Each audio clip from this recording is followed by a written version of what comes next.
بسم اللہ الرحمن الرحیم۔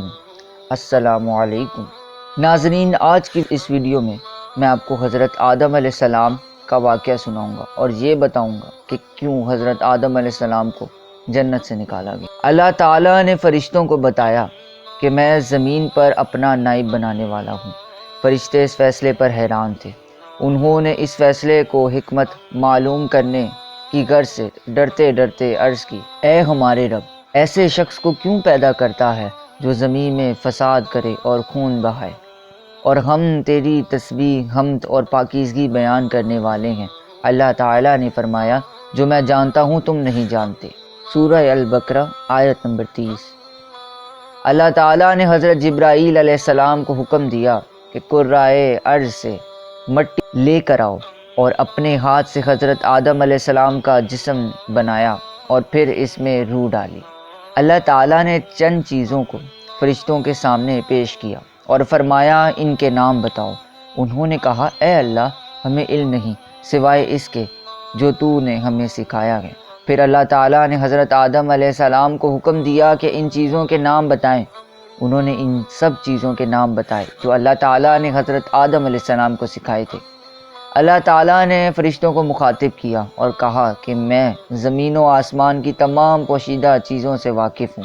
اللہ تعالیٰ نے تمام فرشتوں کو حکم دیا کہ آدم علیہ السلام کو سجدہ کرو، تو ابلیس کے سوا سب نے سجدہ کیا۔ اللہ تعالیٰ نے ابلیس سے پوچھا کہ کس چیز نے تجھے سجدے سے باز رکھا؟ اس نے کہا، میں اس سے افضل ہوں، تو نے مجھے آگ سے پیدا کیا ہے اور اسے مٹی سے۔ اللہ تعالیٰ نے فرمایا، پھر تو یہاں سے اتر جا، کیونکہ تجھے یہ حق نہیں کہ یہاں رہ کر تکبر کرے، لہٰذا تو نکل جا، بے شک تو ذلیلوں میں سے ہے۔ سورہ اعراف آیت نمبر 13۔ اس نے کہا، مجھے قیامت تک مہلت عطا فرمائیے کہ میں آدم اور اس کی اولاد کو بہکاتا رہوں گا۔ اللہ تعالیٰ نے شیطان کو مہلت عطا فرما دی، تو اس نے کہا، اب میں تیرے بندوں کو قیامت تک آگے سے، پیچھے سے، دائیں اور بائیں سے بہکاؤں گا۔ اللہ تعالیٰ نے فرمایا، جو تیری پیروی کریں گے میں تجھ سمیت ان سب کو جہنم میں ڈال دوں گا۔ اللہ تعالیٰ نے حضرت آدم علیہ السلام اور حضرت اماں حوا علیہ السلام کو حکم دیا کہ جنت میں جہاں سے چاہو کھاؤ پیو، لیکن اس درخت کے پاس نہ جانا ورنہ نقصان کاروں میں سے ہو جاؤ گے۔ قرآن مجید میں ارشاد ہوا، اور اے آدم علیہ السلام، تم اور تمہاری بیوی جنت میں رہو، پھر تم دونوں کھاؤ جہاں سے تم دونوں چاہو، اور تم دونوں اس درخت کے قریب نہ جانا، اور نہ تم دونوں نقصان کاروں میں سے ہو جاؤ گے۔ سورہ الاعراف آیت نمبر 19۔ شیطان اب ان دونوں کا کھلا دشمن تھا اور اپنی سزا کا بدلہ لینے کے لیے بے قرار بھی تھا۔ اس کی شدید خواہش تھی کہ یہ اللہ تعالیٰ کے حکم کی خلاف ورزی کریں۔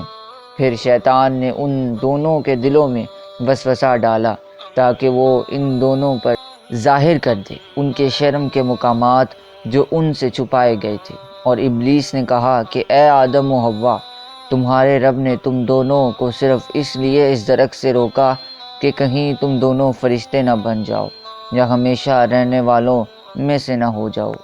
اور اس نے ان دونوں سے قسم کھائی، یقیناً میں تمہارے خیر خواہوں میں سے ہوں۔ سورہ الاعراف آیت نمبر 20 اور 21۔ ابھی ان دونوں نے پھل کو پوری طرح چکھا بھی نہ تھا کہ ان کی ستر گاہیں ایک دوسرے پر عیاں ہو گئی، اور اللہ تعالیٰ نے دونوں کو پکارا اور فرمایا، تو اس نے ان دھوکے سے پھل کھانے پر مائل کر دیا۔